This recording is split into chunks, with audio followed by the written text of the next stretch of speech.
Hi everyone, welcome back to the React JS video tutorial. और इस वीडियो के अंदर हम बात करेंगे सर्वर साइड रेंडरिंग की। सर्वर साइड रेंडरिंग होती क्या है, किस काम आती है और ये हमें क्यों यूज़ करनी चाहिए और कैसे यूज़ करनी चाहिए। मैं इसके अंदर कोडिंग पार्ट नहीं बताऊंगा, सारा का सारा थ्योरेटिकल पार्ट होगा, बट आपको आइडिया लग जाएगा कि हमें क्या क्या करना होता है और कैसे करना होता है। इससे नेक्स्ट वीडियो जो होगी उसके अंदर हम डिटेल से एक एग्जाम्पल लेंगे और उस एग्जाम्पल की एक एक लाइन ऑफ कोड समझेंगे, बट उससे पहले आपको पता होना चाहिए इसके बेसिक्स, इसलिए मैं एक थ्योरेटिकल वीडियो बना रहा हूँ। ठीक है, तो सबसे पहली स्लाइड आती है इसके अंदर कि हमारी कितने तरीके की रेंडरिंग होती है। बेसिकली दो तरीके की रेंडरिंग होती है, सर्वर साइड रेंडरिंग होती है, क्लाइंट साइड रेंडरिंग होती है। अगर आप सर्वर साइड रेंडरिंग का बेस्ट एग्जांपल लेके चलते हो तो मैं आपको बताता हूँ, कोई भी जीएसपी का पेज हुआ, पीएचपी का पेज हुआ या फिर एएसपी का पेज हुआ, जो हमारी सर्वर साइड के पेजेस होते हैं, उनके अंदर जो हम एचटीएमएल लिखते हैं ना, वो हमारा बेस्ट एग्जांपल है सर्वर साइड रेंडरिंग का। उसके अंदर क्या होता है कि जो हमारा एचटीएमएल होता है वो सर्वर साइड से रेंडर होके आता है। ठीक है, अब आता है क्लाइंट साइड रेंडरिंग क्या होती है। क्लाइंट साइड रेंडरिंग का सबसे बड़ा एग्जांपल आपका होता है रिएक्ट जेएस, व्यू जेएस और एंगलर। ठीक है, इसके अंदर आपका बेसिकली क्या होता है, जो आपका एचटीएमएल जनरेट होता है वो फ्रंट एंड यानी कि जावास्क्रिप्ट से जनरेट होता है, ना कि आपका सर्वर एंड से यानी कि बैक एंड से हो गया था। ठीक है, सो इन दोनों में डिफरेंस क्या होता है आपको बेसिक समझ में आ गया कि जावास्क्रिप्ट का जो कोड रेंडर होता है वो क्लाइंट साइड पे ही होगा, तो इसलिए जो एचटीएमएल वो क्लाइंट साइड पे बनता है। तो एग्जांपल मैंने आपको बता दिए हैं। सर्वर साइड के अंदर जो सर्वर साइड स्क्रिप्टिंग लैंग्वेज होती है जैसे पीएचपी, एएसपी, जावा, इनके अंदर जो हम पेजेस बनाते हैं तो वो आपके सर्वर साइड से हैं, उनका एचटीएमएल भी सर्वर साइड से बन जाता है। अब नेक्स्ट पॉइंट पे आते हैं कि एसएसआर क्या होता है। सर्वर साइड रेंडरिंग तो हमने बता दिया, बट एसएसआर क्या होता है, फ्रंट एंड के अंदर क्या होता है। ठीक है, बोल देते हैं कि SSR with React, SSR with Angular, ये क्या होता है। तो इसके अंदर क्या होता है कि एक ही पावरफुल टेक्निक होती है, उसमें क्या करते हैं हम, जो हमारा क्लाइंट साइड जो एप्लीकेशन होती है ना, उसको हम सर्वर साइड रेंडरिंग के लिए भेजते हैं। ठीक है, पहले हमारा जो एचटीएमएल कुछ कोड होता है, कुछ कोड, ठीक है, वो सर्वर साइड पे जाता है और सर्वर साइड की एक सर्वर की फाइल बनती है, वो फाइल उसको रेंडर करके लेके आती है वापस से क्लाइंट पे। ठीक है, ये होता है। अब आप बोलोगे कि पहले सर्वर का कोड था, क्लाइंट का कोड था, उसको मैं सर्वर साइड लेके गया और फिर से मैंने उसको ब्राउजर पे दिखाया, इसका फ़ायदा क्या हुआ और मैं ऐसा क्यों करूँगा। अब उसका फ़ायदा मैं आपको बताता हूँ नेक्स्ट स्लाइड के अंदर। इसका बेनिफिट क्या होता है, सबसे इसका बेस्ट बेनिफिट होता है एसईओ के लिए।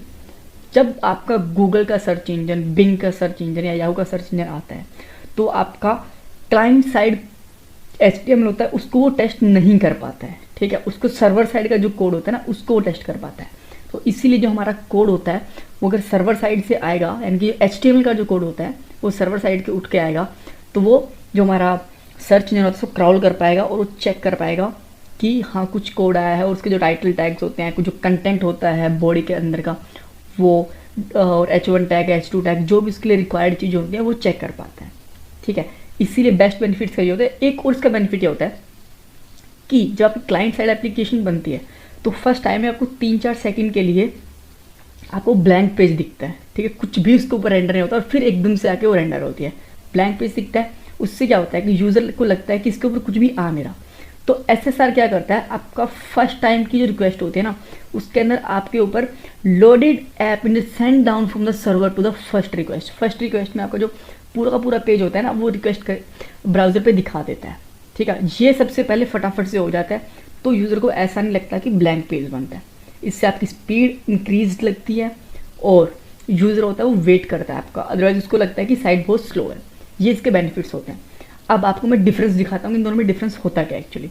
देखो, जब आपने अगर रिएक्ट में काम करा होगा तो आपको पता होगा कि जो सारा काम होता है वो इस रूट डिव के अंदर होता है। ठीक है, तो ये क्लाइंट साइड वाला कोड है। ये जो रूट डिव आप जब कंट्रोल यू करोगे ना, आपका जब सोर्स कोड देखोगे ब्राउजर का, तो आपको कुछ ऐसा दिखेगा। ठीक है, बट इसके अंदर फिर भी कुछ नहीं है, ये देख रहे हो आप, इसके अंदर HTML कुछ भी नहीं है। लेकिन अगर आप सर्वर साइड से लेके आओगे ना कोड, तो आपको इस तरीके का पूरा कोड दिखेगा उसके अंदर। ठीक है, मेन क्लास होगी, डिव होगा, ये वाला डिव होगा, हेडर होगा, सारा का सारा कोड दिखेगा। लेकिन इसके अंदर आपको खाली रूट दिख रहा है और कुछ भी नहीं दिख रहा। तो ये आपकी क्लाइंट साइड रेंडरिंग होती है और ये आपकी सर्वर साइड रेंडरिंग होती है बेसिकली। ठीक है, तो ये आपको बेसिक बेनिफिट हो गया। अब आता है कि हम रिएक्ट के अंदर हमको क्या क्या करना पड़ेगा सर्वर साइड रेंडरिंग के लिए। सबसे पहले आपको हाइड्रेट यूज़ करना पड़ेगा इंस्टेड रिएक्ट। index.js के अंदर जाओगे, आपको मिलेगा react DOM डॉट रेंडर, उसकी जगह पे आपको हाइड्रेट यूज़ करना है। नेक्स्ट वीडियो में आपको करके दिखाऊंगा एग्जाम्पल के साथ में, बट इसके अंदर ऑब्वियसली थ्योरेटिकल वीडियो में ज़्यादा बता नहीं पाऊंगा उसके बारे में। फिर आपको क्या करना पड़ेगा, रेंडर टू स्ट्रिंग होता है, एक फंक्शन होता है रिएक्ट डॉम का, आपको वो यूज़ करना पड़ता है, और एक सिंपल एक्सप्रेस का सर्वर बनाना पड़ता है। आप चाहो तो आप PHP का सर्वर भी बना सकते हो, बिना एक्सप्रेस के भी बना सकते हो, बट एक्सप्रेस का थोड़ा ईजी रहता है रिएक्ट के साथ में या फिर NPM के साथ में। तो दैट्स वाई मैं रिकमेंड करूँगा आपको कि आप एक्सप्रेस का एक सिंपल सा सर्वर बनाओ। उसके बाद में आपको वेबपैक और बेबल की कॉन्फ़िग करनी पड़ती है। क्यों? क्योंकि बाय डिफ़ॉल्ट नोड इंपोर्ट जो चीज़ें होती हैं और JSX होता है उसको सपोर्ट नहीं करता है। ऐसी चीज़ों को, ECMA को, JSX को और इंपोर्ट जैसी चीज़ों को यूज़ करने के लिए हमें वेबपैक और बेबल कॉन्फ़िग करने पड़ते हैं। ठीक है, सो ये था पूरा का पूरा एक बेसिक सा ओवरव्यू कि आप